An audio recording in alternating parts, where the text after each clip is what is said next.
Hi viewers, welcome to our channel. ప్రస్తుతం మనతో పాటు దాము బాలాజీ గారు సీనియర్ జర్నలిస్ట్ ఉన్నారు. వారితో ఒకసారి మాట్లాడదాం.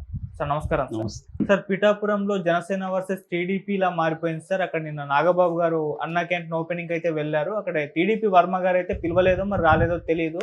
అయితే ఆయన అన్నా క్యాంటీన్ ఓపెన్ చేస్తున్నప్పుడు టీడీపీ వర్గాలంతా కూడా జై వర్మ, జై జై వర్మ అంటూ నినాదాలు చేయడం, దానికి పోటీగా మళ్ళీ జనసేన వాళ్ళు జై జనసేన అంటూ నినాదాలు చేయడం, అక్కడ ఒక వార్ లాంటిది క్రియేట్ అయిపోయింది సార్. మరి ఏం జరుగుతుంది అసలు పిఠాపురంలో? జనసేన వర్సెస్ కూటమి, రెండు కూటమిలో ఉన్న పార్టీల మధ్య చీలిక తెచ్చే విధంగా వ్యవహారం అక్కడ నడుస్తుంది. మరి మీరేం చెప్తారు సార్ దీనికి సంబంధించి? నిన్న నాగబాబు పిఠాపురం పర్యటన జరిగింది. పిఠాపురం గొల్లపురం మధ్య పెద్ద ఎత్తున అతనికి ఆహ్వానం పలుకుతూ జనాలు వచ్చారు. బందోబస్తు కూడా దాదాపు 150 మంది పోలీసులతో పెద్ద ఎత్తున బందోబస్తు చేశారు. అంటే అతను ఒక ఎమ్మెల్సీ, మామూలుగా అయితే ఎమ్మెల్సీకి ఇంత హడావుడి ఉండదు. కానీ ఒక రకంగా జనసేనలో పవన్ కళ్యాణ్ తర్వాత టాప్ లీడర్ ఇతనే అని చెప్పొచ్చు. సో ఆ రకంగా నాగబాబుకి పైగా పిఠాపురం ఇన్ఛార్జిగా కూడా నాగబాబునే పెడుతున్నట్టుగా మనకు అర్థమైంది. అందుకని నిన్న ఆయన ఒక మంత్రిలాగా అక్కడ స్వాగతం పలికారు. ఒక మంత్రికి ఎట్లాగైతే ఇస్తారో అలాంటి ప్రోటోకాల్ ఇచ్చారనే విమర్శలు కూడా వస్తున్నాయి.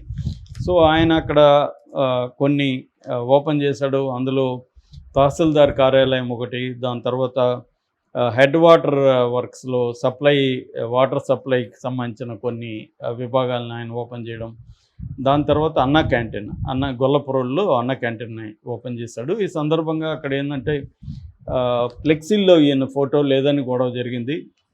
నాగబాబు ఫోటో పెట్టలేదు ఫ్లెక్సీలో అని అన్న క్యాంటీన్ దగ్గర. మామూలుగా అయితే ఎక్కడ ప్రోగ్రాములు జరిగినా 3 పార్టీల నాయకులు కావచ్చు, స్థానిక నాయకులు ఇన్వాల్వ్ చేయడం అనేది మామూలుగా ఆనవాయితీ. కానీ ఇక్కడ ప్రధానంగా తెలుగుదేశం లీడర్ అంటే అక్కడ వర్మనే, ఇంకెవరు లేరు. కానీ వర్మని వీళ్ళు పిలిచినట్టుగా లేరు, ఆయన కూడా రాలేదు. అయితే ఈ సందర్భంగా అక్కడ చిన్నపాటి ఉద్రిక్తత జరిగింది. అదేంటంటే నాగబాబు వస్తున్నప్పుడు వర్మ జిందాబాద్, వర్మ జై జై వర్మ ఇలాగా స్లోగన్స్ పెట్టారు. దానికి పోటీగా వీళ్ళు కూడా జై జనసేన అని వీళ్ళు కొంతసేపరిచారు. బట్ నాగబాబు వాటిలో ఏమి కలుగజేసుకోలేదు. ఆయన వాళ్ళని వారించడం కానీ ఏమి చేయలేదు. ఆయన పాటికి ఆయన సైలెంట్గా పనిచేసుకొని వెళ్ళాడు. సో దీన్ని పెద్ద ఎత్తున జనసేన వాళ్ళు మేము అభివృద్ధి కార్యక్రమాలు పెద్ద ఎత్తున చేస్తున్నామని వీళ్ళు మాట్లాడుతుంటే, మరోపక్క వర్మకి అవమానం జరిగిందని వర్మ అభిమానులు పోస్టులు పెడుతున్నారు. మరోపక్క ఈయనకి నాగబాబు షాక్ అని, ఎందుకంటే వర్మ బ్యాచ్ ఎవరు కూడా నాగబాబుకి దగ్గరికి రాలేదని, పైగా వాళ్ళంతా వ్యతిరేకమైన స్లోగన్స్ ఇచ్చారని ఇది చెప్తున్నారు. అంటే ఏమైందంటే మామూలుగా అక్కడ పవన్ కళ్యాణ్ గెలుపుకి ప్రధాన కారణం వర్మ, నో డౌట్ అది. కాకపోతే పవన్ కళ్యాణ్ మామూలుగానే జనరల్గానే యాంటీ జగన్ వేవ్ అన్ని చోట్ల ఉంది కాబట్టి అది అక్కడ కూడా పనిచేసింది. పైగా అక్కడ కాపు ఓటర్ల సంఖ్య కూడా బలంగానే ఉంది. 90-95 వేల మంది కాపులు ఉన్నారు. సో ఈ నేపథ్యంలో వర్మ గట్టిగా కృషి చేశాడు. ఎందుకంటే పవన్ కళ్యాణ్ రాష్ట్ర వ్యాప్తంగా ఉమ్మడి నాయకుడిగా తిరగాలి కాబట్టి, ఉమ్మడి కూటమి తరపున తిరగాలి కాబట్టి ఇక్కడ టైము స్పెండ్ చేయలేడు కాబట్టి వర్మనే హామీ ఇచ్చాడు. నిజానికి వర్మ పోటీ చేయాల్సింది అక్కడ. ఎందుకంటే ఆయన 2009లో రాజకీయాల్లోకి వచ్చాడు. అప్పుడు వంగగీత మీద పోటీ చేసి ఓడిపోయాడు. వంగగీత అప్పుడు ప్రజారాజ్యం పార్టీ. దాని తర్వాత 2014లో అతనికి టికెట్ ఇవ్వలేదు. అతను రెబల్గా పోటీ చేసి గెలిచాడు అక్కడ. మళ్ళీ గెలిచిన తర్వాత తెలుగుదేశంలోకి తీసుకున్నారు. అప్పుడు కూడా అతనికి ఏ రకమైన పదవులు ఇవ్వలేదు. 2014 నుంచి 19 వరకు తెలుగుదేశం ప్రభుత్వం ఉన్నా కూడా ఆయన ఎమ్మెల్యేగా ఉండిపోయాడు, కానీ ఏ పదవులు కానీ ఏమి రాలేదు. సో దాని తర్వాత 2019లో ఆయన మళ్ళీ ఓడిపోయాడు అక్కడ దొరబాబు దగ్గర. సో ఓడిపోయినప్పటికి కూడా ఆయన ప్రజల్లో ఉండి పనిచేయడం, కరోనా టైంలో కూడా ఆయన ఇంట్లో కూర్చోకుండా రిస్క్ తీసుకొని ప్రజలకి, ముఖ్యంగా పేదవాళ్ళకి సరుకులు కావచ్చు, లేకపోతే మందులు కావచ్చు, ఇవన్నీ సప్లై చేయడం, వాళ్ళ అవసరాలు తీర్చడం, ఇవన్నీ చేసేవాడు. అందువల్ల ఆయనకి ఖచ్చితంగా మళ్ళీ గెలిచే అవకాశం అయితే ఉంది. అయితే పవన్ కళ్యాణ్ అక్కడ కోరుకున్నాడు కాబట్టి చంద్రబాబు కూడా త్యాగం చేయాల్సిన పరిస్థితి. అందుకని ఇతన్ని పిలిచి, నీకు నేను ఫస్ట్ మన గవర్నమెంట్ రాగానే ఎమ్మెల్సీ ఇస్తాను, నువ్వు త్యాగం చేయమంటే అతను కూడా ఇంకా అర్థం చేసుకుని త్యాగం చేశాడు. అంటే ఇప్పుడు వర్మ ప్రాబ్లము, పవన్ కళ్యాణ్ ప్రాబ్లం ఏంటంటే, పవన్ కళ్యాణ్కేమో ఒక ఫిక్స్డ్ నియోజకవర్గం లేదు ఇప్పటి వరకు. రాజకీయాల్లో ఆయన పార్టీ పెట్టి 10 ఏళ్ళు దాటినా ఫిక్స్డ్ నియోజకవర్గం లేదు. అందుకని ఆయన దీన్ని ఎంచుకున్నాడు, పిఠాపురం ఫిక్స్డ్గా చేద్దాం. అవును. సో ఉన్నప్పుడు పవన్ కళ్యాణ్కి ఉన్న ప్రాబ్లం ఏంటంటే వేరే పార్టీలో ఏ నాయకుడు కూడా ఇక్కడ బలంగా ఉండకూడదు. అందుకనే వైసీపీ నుంచి కూడా పెన్నం దొరబాబుని పార్టీలోకి చేర్చుకున్నాడు. తర్వాత వంగగీత కూడా పార్టీలోకి వచ్చే అవకాశాలు కనిపిస్తున్నాయి. అంటే వైసీపీలో ఉన్న నాయకుల్ని బలహీనపరచడం అనేది పవన్ కళ్యాణ్ చేసేసాడు ఆల్రెడీ. ఇంకా చేయాల్సింది ఏంటి, తెలుగుదేశంలో ఉన్న బలమైన నాయకుల్ని వీక్ చేయాలి. ఇప్పుడు కానీ వర్మకు కానీ ఎమ్మెల్సీని ఇంకోటి ఇస్తే అతని వర్గం బలపడుతుంది, అతను బలపడతాడు అక్కడ. అది పవన్ కళ్యాణ్కి ఇష్టం లేదు. అందుకని పవన్ కళ్యాణ్ చంద్రబాబుతో మాట్లాడి ఇవ్వనీయకుండా చేశాడు. చంద్రబాబుకి ఏమో ఇవ్వాలని ఉంది కానీ పవన్ కోసం ఇవ్వనీయకుండా చేశాడు అనేది తెలుగుదేశం వాళ్ళే పోస్టులు పెడుతున్నారు. సో ఏదేమైనా వర్మకి పదవి రాకపోవడానికి పవనే కారణం అనేది క్లియర్గా అర్థమైపోయింది. పవన్ని మనం నిందించలేము. పవన్ రాజకీయాల్లోకి ఎంటర్ అయినాక రాజకీయాలు చేయాలి ఎవరైనా. సో పవన్ వ్యూహం అయితే కరెక్టే. తనకి పోటీగా ఇంకొక నాయకుడు ఇక్కడ ఉండకూడదు, ఉండకుండా ఉంటేనే తాను బలంగా ఉండగలం.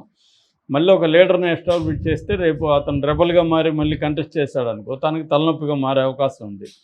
రేపు వైసీపీతో కుమ్మక్కై రెబల్గా మారినా ఇబ్బంది, వైసీపీలో అతను యాక్టివ్ అయినా ఇబ్బంది. అందుకని ఇతన్ని అసలు నాయకుడికి ఎదగనీయకూడదంటే ఇప్పటి నుంచి పదవి లేకపోతే ఈ 5 ఏళ్లలో అతను వీక్ అయిపోతాడు. ఆ తర్వాత వైసీపీలోకి వెళ్ళినా ఏమి వెళ్ళినా ఇబ్బంది లేదనేది పవన్ కళ్యాణ్కి ఉండే ఒక స్ట్రాటజీ. దాన్ని చంద్రబాబు అమలు చేశాడు.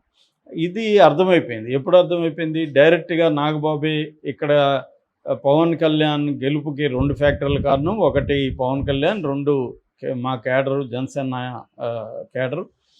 ఎవరైనా పవన్ కళ్యాణ్ గెలుపుకి దోహదం చేసినారని అనుకుంటే వాళ్ళ కర్మ అన్నాడు. నిజానికి పవన్ కళ్యాణ్ గెలుపుకి దోహదం కాదు, కీలకంగా పనిచేసింది ఈయనే వర్మ.